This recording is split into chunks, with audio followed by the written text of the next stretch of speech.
Chotim netin chaladwa, chotim nedwer karewa.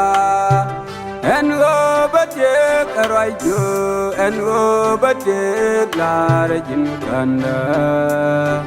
Let yang namodinta, chotim nekajauba.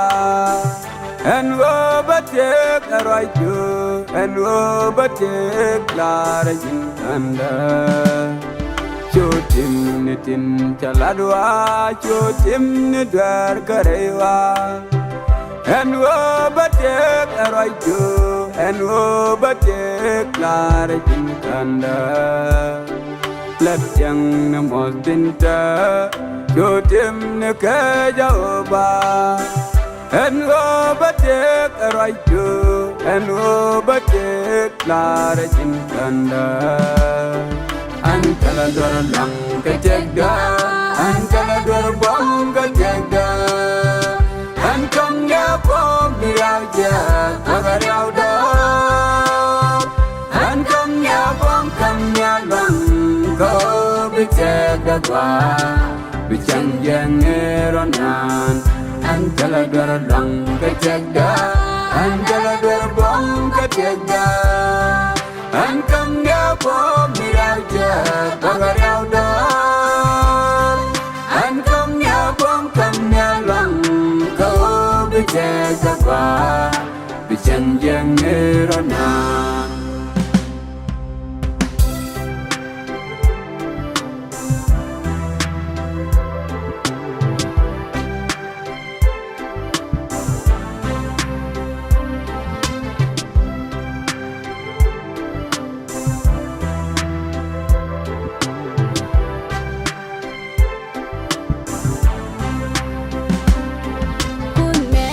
Bajin jagun, janong jayun nyamdu.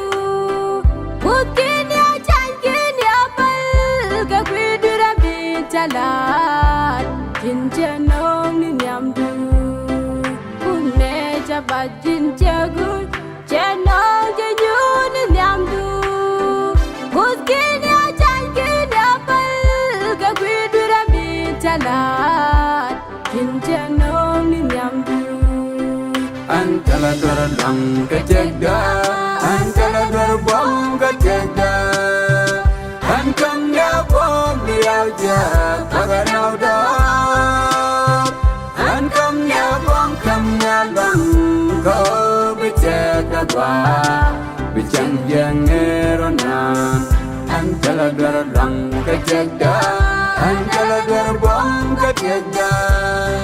Antong ya bong biaja, agar yau dor. Antong ya bong kam ya lang, kau bijega gua, bijang yang eronan.